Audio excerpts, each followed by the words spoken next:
It is Bournemouth 1, City 0.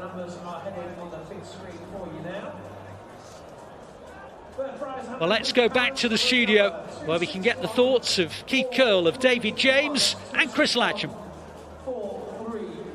Thank you, Alistair. Terrific commentary of the first half from Alistair Mann and Michael Brown. Just a reminder, the commentary is on the Manchester City app, and if you haven't got it, go and get it. Not ideal. That is not Michael Brown, but that might be how Michael Brown is feeling at half-time. A bit of a Halloween half-time show from City. Yes, I think the last 3 games, the first goals we scored within the first 10 minutes. Slow start. I think just a general quality of passing between the team was poor, which is similar to what we saw on Wednesday at Tottenham, or what I saw on Wednesday at Tottenham. But they got themselves back into the game, like Alistair was saying in commentary there, but it was more possession-based, not getting the shots on target. Travers, who I like, hasn't been tested yet. No, he hasn't. It's not the first time that City have trailed this season, Keith. They've happened 5 occasions. It happened in midweek against Tottenham. But does this feel slightly different? Usually City go behind, but they get straight back into it. No, I think, looking at the game, I think you've got to give Bournemouth credit. I think they've started the game good athleticism, but also a good willingness to get forward. As soon as they win possession of the ball back, you can see there's 2-3 people offering that run in behind. And in the early stages of the game, it was quite scary moments at time for City defence because of that willingness and that athleticism to get entries into the final third. And no, again, you'd probably say on the balance of play, the 1-0 to Bournemouth they're more than happy with that. Yeah, they started with some gusto, but I wonder if City enabled them to start with some gusto, because they went ahead on 8 minutes to Antoine Semenyo, but Ederson had already made a couple of really good saves at that point. Yeah, I mean, just touching on what Keith, there was a bit of pressure on, I think, right at the beginning on Nathan Ake, which allowed a couple of shots. Semenyo first with a great save by Ederson, and the follow-up from Kluivert was an even better save with his foot. So, you know, with 150 clean sheets, we were sort of singing his praises 10 minutes earlier, and he proved his worth in those 2 saves. Nothing you do about the goal. But again, it goes back to the point that if you're not passing well, then you're encouraging the opposition to put you under pressure because they're assumed that you'll just give the ball away. And I think that was probably the issue for the first 15, 20 minutes at least. Yeah, Bournemouth will be well aware of the stats, Keith. They've never beaten Manchester City in a competitive game. I think it's 20 league appearances against them. Never beaten them. They've lost all 14 in the Premier League, and they've gone ahead very early in this game. So is there the chance they'll start to feel the pressure of history? I don't think it'd be the pressure of so much of what's gone on previously. I think it's going to be a case, can they keep their concentration and focus? The manager does like to make substitutes after when you get approaching 60 minutes. And again, if those players don't come on with the same mindset, because again, their closing down has been good, their breaking off play, their counter-attacking play has been very good. That, like I said, that willingness to get in behind and make selfish runs in behind City's defence is good. Can they do that for 90 minutes? Because what you will find is, I think City have got dominated possession of the ball, and people don't see the effort that takes, not only physically but mentally, to be in the right place at the right time and cover runs. You've got to do that for 95 minutes against City. There was one slightly bizarre opportunity that Bournemouth had halfway in the first half, where Semenyo went for a one-on-one with Kyle Walker, and Kyle went flying, and Semenyo then found himself in on goal. Núñez recovered, came across, made a recovery tackle. He sort of went flying as well, but then Walker did really well to recover and block out any shot from coming in. So on the one hand, it was sort of slightly calamitous, but both players actually came out with some credit from my point of view there. Yeah, it was a weird passage of play, as you say, because, and again, in commentary, they worded it so well, because Alistair there, because Semenyo just ran forward. It didn't even appear to do a trick. And I think when you talked about the covering block from Guardiola, he sort of stuck his foot out and ended up with Núñez, sort of fell over on the floor. But had Kyle Walker not tracked back, good lesson for any youngsters out there. If he hadn't tracked back, there were 2 or 3 players on the far post could have been in had Semenyo had the chance to cross. But Walker did get back, sort of quashed any things there, and 1-0 gives City a very good chance in the second half. Yeah, I think it certainly does. And Bournemouth, we've talked about the speed of how they started this game, 1-0 up after 8 minutes. Did we see them tail off a little bit towards the end of the first half, Keith? I think that was City getting a good foothold in the game and then getting their passing ranges back, getting their passing patterns back and getting more comfortable in the game. And you've got to say, Bournemouth have done exactly what they would have wanted to do, a fast start, get close and personal with City and break off of them. And they've done that. Can they do that for 95 minutes? Which they need to do it for 95 minutes if they're going to try and get anything out of this game. So Bournemouth starting quick, City starting slowly. Fourth time this season that City have conceded in the first 15 minutes of a game. I was at the Brentford game in the stands. That was within, 30 seconds? City came back and they got on top. This is the first time other than Tottenham where City haven't been at least level at half-time, though. Yeah, then we mentioned this at the beginning, or at least you mentioned it at the beginning, when you look at Bournemouth as a side, although they've had 3 wins this season, they've had to come back. I mean, the Arsenal game slightly different with the sending off, which influenced it massively.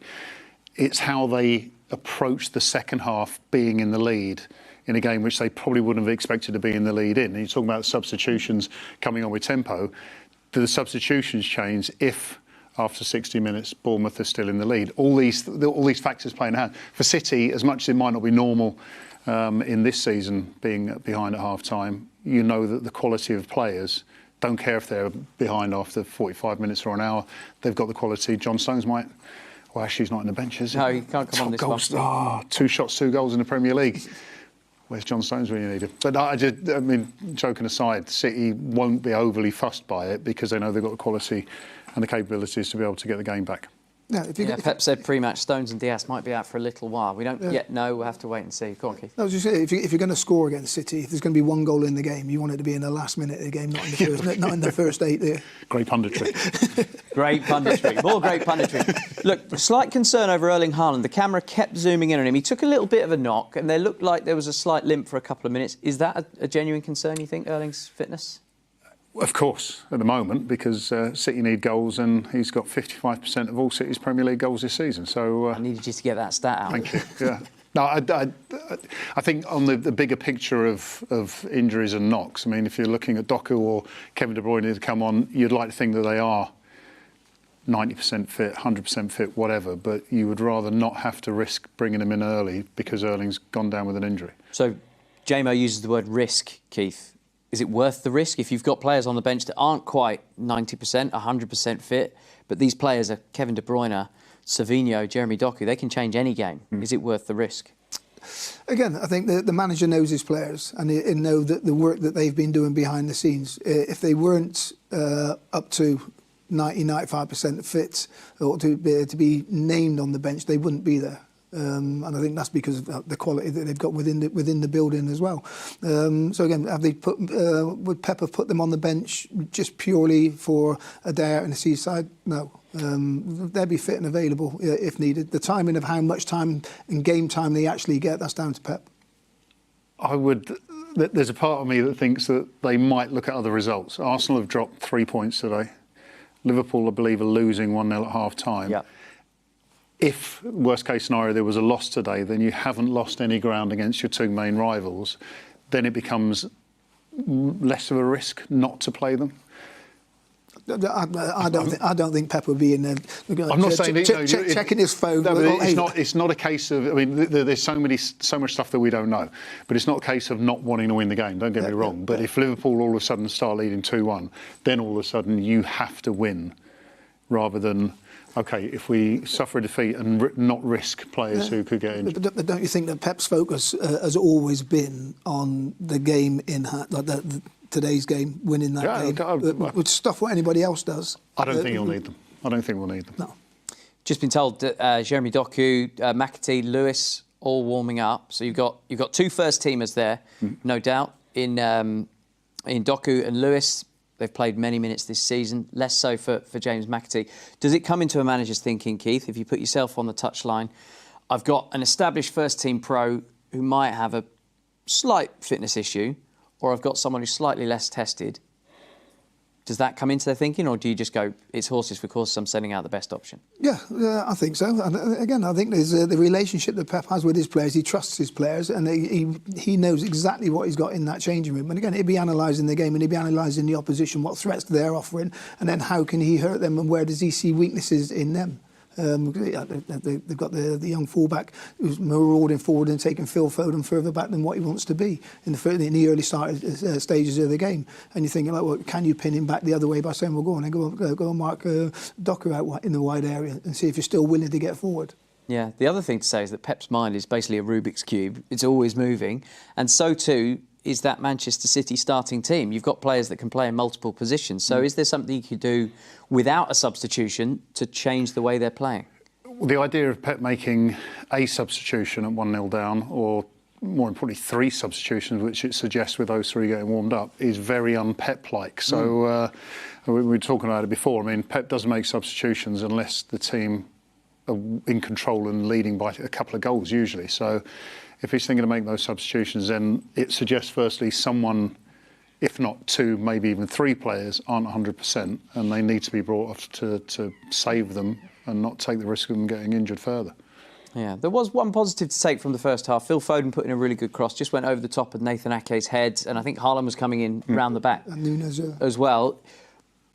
Is that the best way for City to find a goal in this game? Crosses in, as it was against Wolves, as it was against Southampton, or do you think the creativity can find space against this Bournemouth backline? Again, Bournemouth have got to defend for 95 minutes, 98 minutes in this game, and City will find weaknesses. And again, how they play and that willingness for City players to get forward and find those opportunities in those little gaps, that won't diminish in the second half. That will be more of the same that Bournemouth have got to defend against.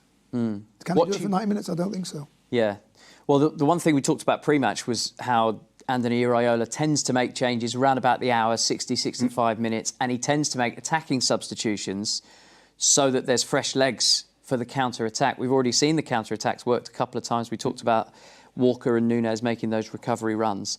Do you think Manchester City are as susceptible to counter-attacks as some of the other teams in the Premier League? Yeah, and I think the first goal against Tottenham essentially was a counter-attack. I mean, it was some great play, especially by Johnson on the side, to create the opportunity. But they play high, they have a lot of pressure, and obviously quite often in the opposition's final third, and that's a lot of space behind, and pace will always cause problems. I mean, Walker being back obviously negates some of that issue, but it will be a problem. And the more City press, naturally, the more you'd expect that would be a problem. But just looking there, seeing if there's any replacements. Rico Lewis has still got his tracksuit on at the back. He's put his jacket and on. A bib. Pep, final instructions to his team. Not quite sure whether there'll be a substitution, but Bournemouth coming out as well. So I'll tell you what, we'll take this opportunity. Manchester City trailing Bournemouth by 1-0 on the South Coast.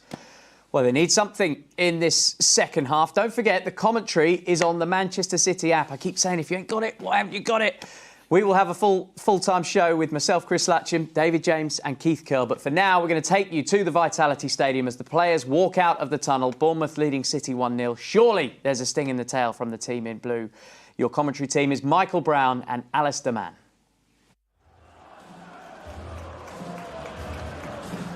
Yeah, welcome back. The players out, the same 22 that started the game. So Haaland is OK after that bang he took to his lower ankle, or maybe the top of his foot. There was lots of warming up, but just precautionary during the half-time interval. So no changes made by either head coach.